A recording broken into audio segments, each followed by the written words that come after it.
Ah.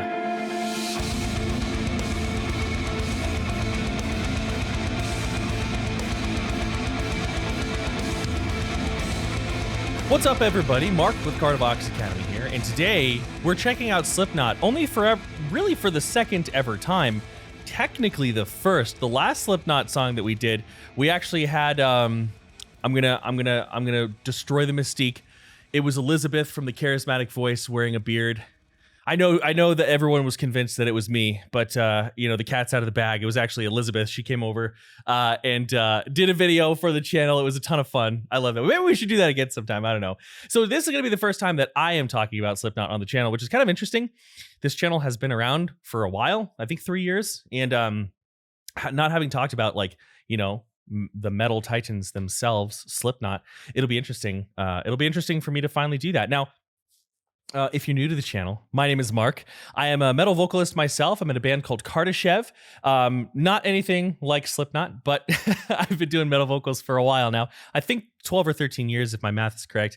I'm also a voice teacher, a vocal coach. I specifically focus on teaching people all sorts of nasty, gurgly sounds, you know, like these types of things. So Slipknot and Corey Taylor is definitely different than what I do vocally, but there's a lot of crossover, and the fundamentals are the fundamentals. So we're going to be talking about them. Now, what I do on the channel is I take the reaction format, I break it down, I make it fun but educational. So we do pause. If you want a song where the video is unpaused, you're in the wrong spot. But I love you anyway. And we try to have a good time. If you enjoy the content, like, share, and subscribe. It means a lot to me. And if you really love the content, we do have a Patreon where we have access to our Discord server where there are listening parties. We're actually going to have one in a couple hours. Listening parties as of the recording of this video.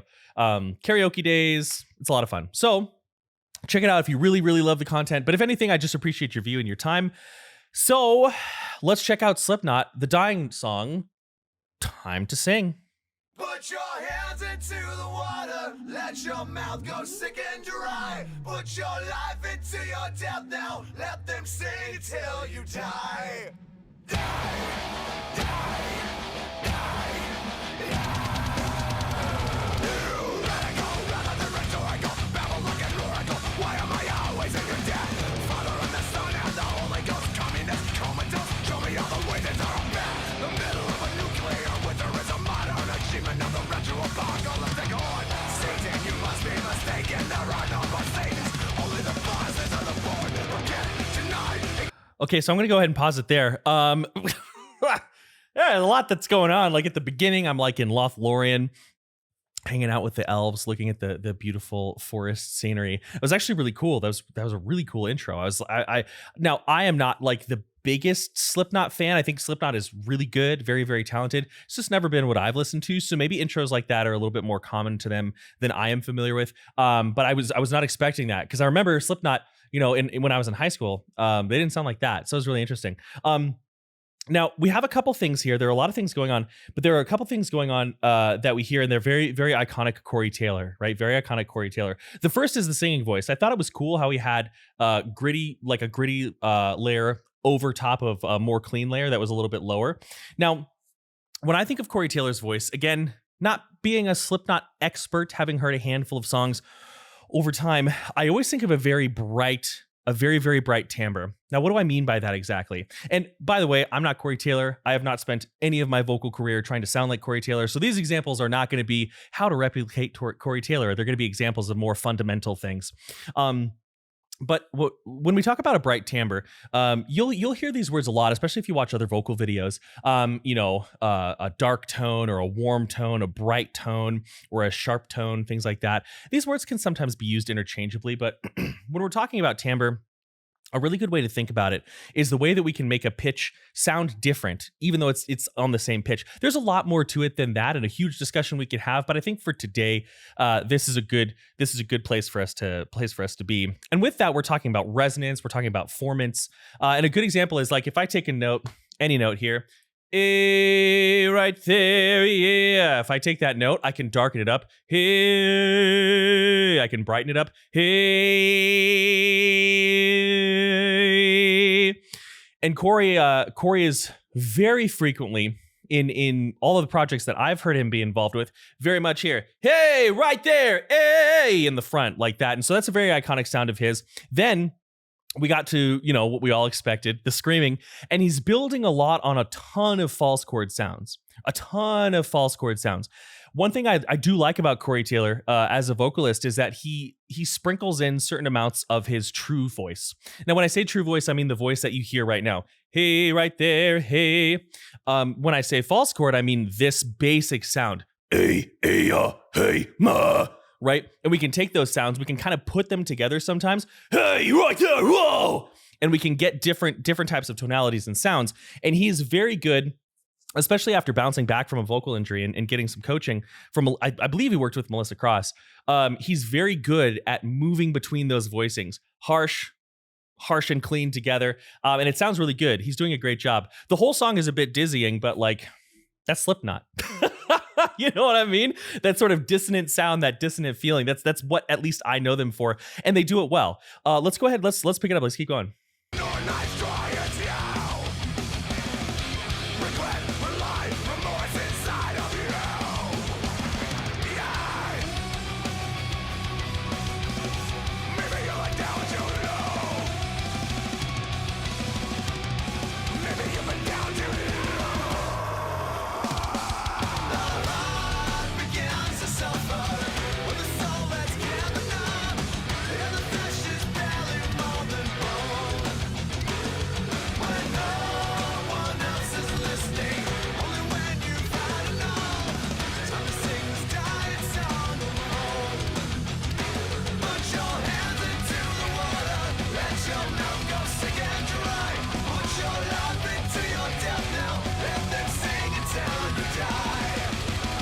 You can really hear that bright timbre on the way that he says the word die. Now, again, I'm just hearing this. I do not have the melody memorized, but he has like a hey, right there, yeah. Right, he's got a lot of that tone, that timbre. Hey, right there and die. And you can kind of hear that brightness. If you want to practice this at home, it's not actually that hard to sort of understand the baseline feeling of what it is to be very bright and forward, right? I will say that sometimes in lessons, when I'm giving lessons and I'm showing people forward resonance, the main thing that gets in the way is just overthinking it. This should be. I am a big fan of interacting with timbre and tone and resonance in ways that are as natural as possible, right? So one of my favorite ways, there are a lot of them, but one of my favorite ways is to sort of make a sound like let's say I came home and my dog pooped on the couch. I might go like, ugh, oh, gross, right? You hear that? You can hear that sort of bright, sort of tone. The buzzy you hear is that's my acid reflux. I've had a horrific acid reflux flare up over the past couple days. So that like undertone buzz, that's just acid reflux. Don't eat spicy food if you got that problem. I should have known better. But the sort of brighter overtones that you hear on top, that's that bright and forward timbre. Now, another way that I like to do it is to feel the opposite, right? So let's say I'm like in the grocery store and I'm trying to think of what I want, and I'm like, huh, that's a good price. That's much more back. It's honestly a little too collapsed. The soft palate is way too low, but it's back there, right? So this hey, hey, hey, you can feel those differences and you can sing from those places. The other thing I'll say, and I think the main improvements of Corey's voice over the years, right? Because we all know, we've all heard like Iowa and beforehand, and then we heard how he sounded later. One thing that I hear a lot of here is that yes, he's aggressive, but he's very relaxed in the vocal tract, right? When we are shifting timbre, for now, when we're shifting timbre, we're just using our tongue a lot. I'll see if you can kind of see it. But if I take like a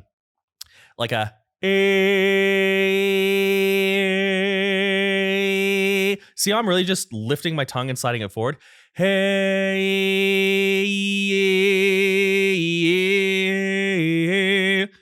a lot of it is going to be tongue placement. You don't have to squeeze down here to get like a forward, sort of nasally colored sound. That's something for you to think about. We'll talk more about his screams in a second. Let's keep going.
Okay, so that's actually really interesting. That's a good thing for us to talk about. So, oftentimes this is still sounding like a very, very false chord led sound to me, right? And oftentimes when, especially with new vocalists or people who are new to just understanding metal vocals, we'll get this idea that false chord is low, fry is high. And that's just not always true. And we can certainly hear that here. Now, that kind of a high vocal, that's not something I've really done a lot. I usually do something different, but it sounds like to me he's taking a basic false chord growl. And again, I'm not going to sound exactly like him, but he's taking like a false chord growl.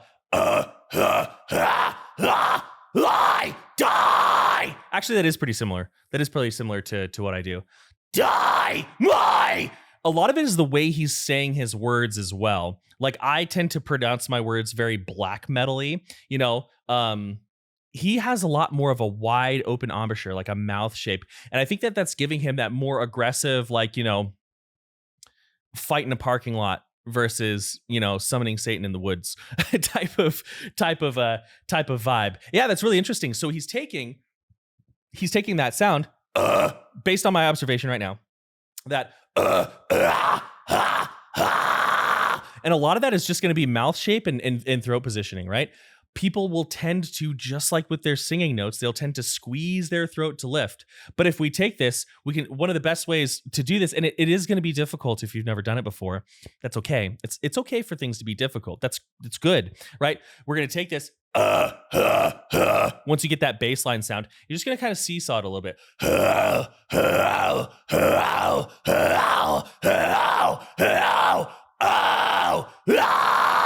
And then you'll get a scream that you can kind of work with there. Allow that to take some time though. One thing that's going to be really important for that is understanding that your abdominal muscles are going to be the thing that lifts that scream up. Right after doing that, my throat feels nothing. Like very, very relaxed. No residual scratchiness, no residual sensation in the throat muscles. Well, how did I do that, right? Well, one thing I want you to do at home, do this along with me, is I want you to hold any note. I do this with my students all the time. I want you to hold a note. Hey, any note's fine. Hey. Now, I can't tilt my DSLR down, but I want you to put your hands on your stomach, kind of like here, in this spot, right there. I want you to put your hands on your stomach, and I just want you to gently push in on your stomach. And it's going to kind of sound like you're on a bumpy road. So, hey, you may have gotten a sound like this, hey, where the pitch is lifting. Let's think about that for a second, okay? When I push in, hey, three things are happening. Two or three things are happening. One, for some of you, the pitch is lifting up, right? Oh, okay. Hold on to that. Two, your voice is getting louder, more projected. And three, kind of with that, I guess we should say 2.5 is you're accessing more resonant space. Those are the three things that tend to make people squeeze their throat: lifting their pitch, trying to be louder, and trying to make the most of their resonant space. That's what tends to make people go right when they're singing. But we've just proven it's all in the gut, right? So we'll do that again. This time, hands free. You're going to simulate that sort of bumpy road sensation. My pitch is lifting. My resonance is good. I'm projecting my voice. There's no strain here. This applies to a lot of metal vocals as well.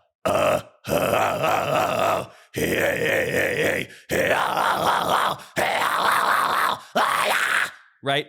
It's all coming from here. I'm not really constricting anything in the larynx, right?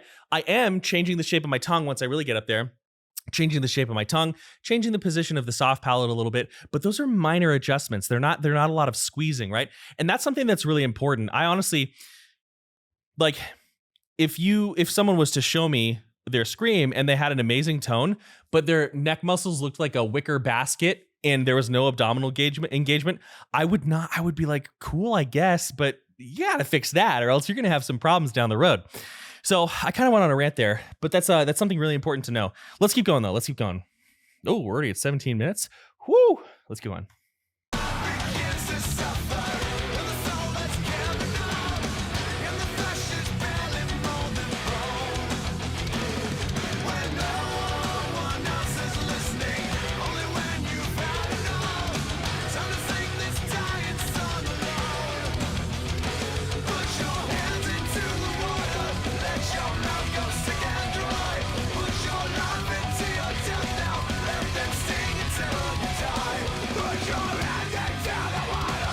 Ah.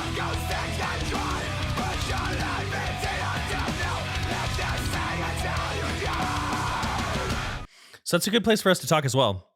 So I'm going to say one thing that's going to bug my business partner because he was actually telling me about this. He told me two things about this song. One, he likes the new masks, and I like the new masks too. I think he told me that this is one of his favorite Corey masks, and I have to agree. I really like this one a lot. And the other is that he didn't love the way that his voice was layered in the chorus, and I actually really like it. I really like it, and the reason for that is one reason why I didn't really get into a lot of this type of metal when I was in high school and early college was that the music would sound so rich. And I'm not going to name the bands because I will get absolutely gutted. I will be slaughtered in the comments. But oh, my shirt's looking weird. The music would be like so well produced, and the instruments would be like beautifully put together. You'd have like nice reverb, some delay, and then to my ears, I'm not a producer. It just sounded like a dry voice was just plopped on top. If you know which bands I'm talking about, you know which bands I'm talking about. Very, very popular, very, very good. But I was always just like, man, like why? It always felt like when you get a really good plate of food and then there's just an ingredient kind of thrown on the side. So the sort of layer, the little bit of offset we're getting with his voice, it's making his voice sound like the rest of the song to my ears now. Versus just like, oh, they put Corey Taylor vocal tracks over it. That's cool. That's just my personal opinion. And if you don't like it, take a deep breath, work through it, know that I don't care. That's all. So the other thing is I love the tone. That part was a playful dig at my business partner. That was it's a playful dig if you're watching. It's all in fun. But the next thing that I really like, this is a really good example, and I kind of want to go back and listen to it again of him combining the distortion with the true tone in a very, very healthy way, right? A lot of times people will ask me, mostly students will ask me, well, how can I hear vocal strain, right? Vocal strain, as many things, exists on a spectrum. There are different types, but one of the easiest ways to hear it is to hear if the person sounds like a bad anime voice, you know, hey, sensei, like that sort of thing, right? That's a very constricted throat. So if I go back here, you don't hear any of that. You don't feel like the airway is being unnecessarily narrowed. Check it out. I think it was more like right here.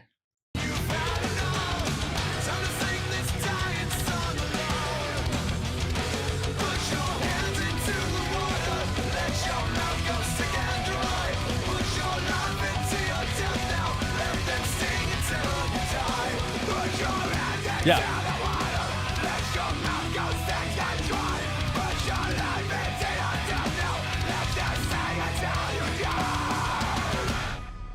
Very open airway. Oh, there's more.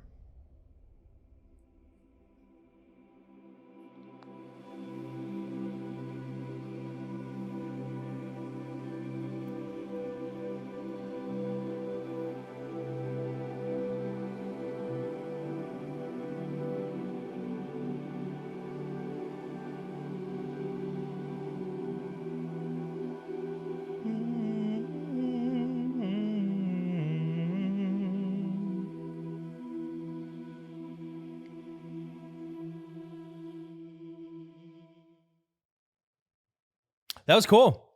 That was cool. All right. So that was Slipknot, The Dying Song. Time to sing. I enjoyed it. I thought it was pretty cool. Yeah, I dig it. I like the vocal performance. I like how, you know, obviously people have been talking about this for a while, but I like how Corey's voice sounds nice. Sounds good and healthy now. So yeah, that's pretty much all I have to say on it. Good vocal performance, good song. And that's what I know. So if you enjoyed the content, if you felt like it was helpful, like, share, and subscribe. Let me know in the comments below. If you really love the content, check us out on Patreon. If you want some vocal lessons, hit me up using the email in the description. We got a bit of a waiting list, but you know, it's always good to talk. It's always good to chat. Beyond that, that's all I have. So as always, on this beautiful Friday, as of the day of recording this, many thanks, much love. I'm out.